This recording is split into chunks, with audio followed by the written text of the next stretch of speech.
अस्सलाम वालेकुम नाज़रीन इकराम। सोशल मीडिया आज हमारे सामने है, मोबाइल हमारे हाथों में है, इस पर बेतहाशा कंटेंट आ रहा है और इस कंटेंट को देखना, थोड़ा सा सोचना, ये अब हमारी बहुत बड़ी जिम्मेदारी बन गई है।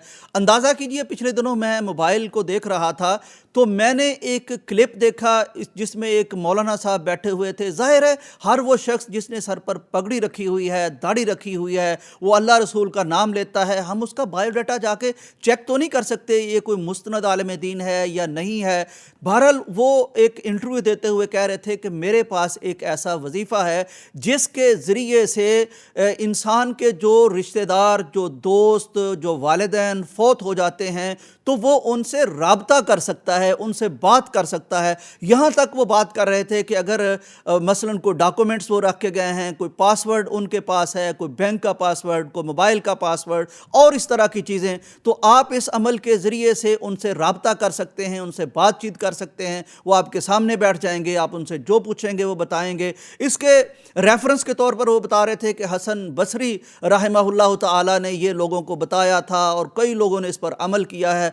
मैं हैरान रह गया कि किस तरह अब हम यहाँ तक पहुँच चुके हैं कि हम अपने दीन इस्लाम और अपने अकीदे के मतलब ख़िलाफ़ जाके अब लोगों से महज पता नहीं क्या हमें चाहिए तो उसके लिए हम उन्हें इतना गुमराह कर सकते हैं कि हम वो चीज़ें जो तयशुदा हैं हमारे दीन में कि जब भी कोई फौत हो जाता है वो एक ऐसी दुनिया में चला जाता है जिससे राब्ता मुमकिन नहीं। हाँ, ख्वाब में वो आ सकते हैं और ख्वाब की हकीकत जो है वो ख्वाब ही होता है, सच्चा भी हो सकता है, झूठा भी हो सकता है। अब अंदाज़ा कीजिए अगर ये बात सच्ची होती तो सबसे ज़्यादा हक़ रखते थे इस बात को बताने का हमारे नबी अलैहिस्सलाम। यानी नबी अलैहिस्सलाम जब वफ़ात पा गए तो उनकी सबसे प्यारी बेटी सैयदा फ़ातिमा रज़ी अल्लाह ताला अन्हा को इतनी बाबा की याद आई, इतनी याद आई, इतना उन्हें फ़ुरक़त का गम था, कहने लगी कि ये इतना बड़ा गम है, अगर दिनों पर लाद दिया जाए तो दिन भी इस गम की ताब ना लाते हुए स्याह हो जाएं, रात हो जाएं। तो प्यारे पैगंबर ने अपनी बेटी को तो ऐसा कोई वजीफ़ा नहीं बताया।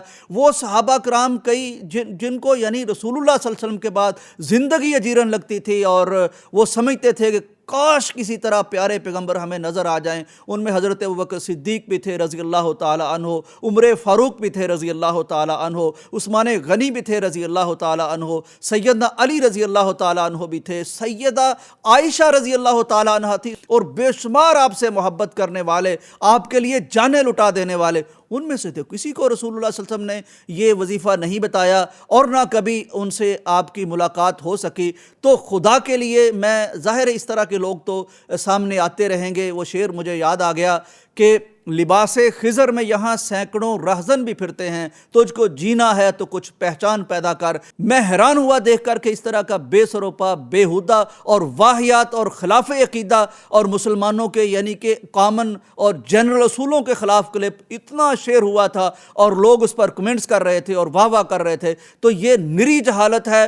तो इस तरह की कोई भी बात जब आप सुने तो खुदा के लिए उस पर यकीन करने के लिए फ़ौरन तैयार ना हो जाइए, बल्कि किसी मुस्तनद आलिम दीन से ज़रूर पूछ लीजिए। पैगाम टीवी में मुफ्तियान कराम के प्रोग्राम चल रहे होते हैं, आपके अपने इलाके में अथेंटिक उलमा हो सकते हैं, उनसे पूछ लीजिए। और नाज़रीन कराम, जहाँ लोग ऐसी जहालत भरी चीज़ों को बहुत ज़्यादा शेयर करते हैं, अरबों लोगों तक पहुंचा देते हैं, तो जब कोई ऐसी अच्छी बात सामने आए हमारा भी हक बनता है कि हम उसे शेयर करें ताकि जिन जिन तक गलत बात पहुंची है, नुकसानदेह बात पहुंची है, उन तक उसका कोई रद्द अमल भी पहुंच जाए, उसका कोई रिबटल भी पहुंच जाए, ताकि वो हकीकत तक पहुंच जाएं और बेचारों का अकीदा ना लुट जाए। इजाज़त दीजिए, अल्लाह हाफिज़।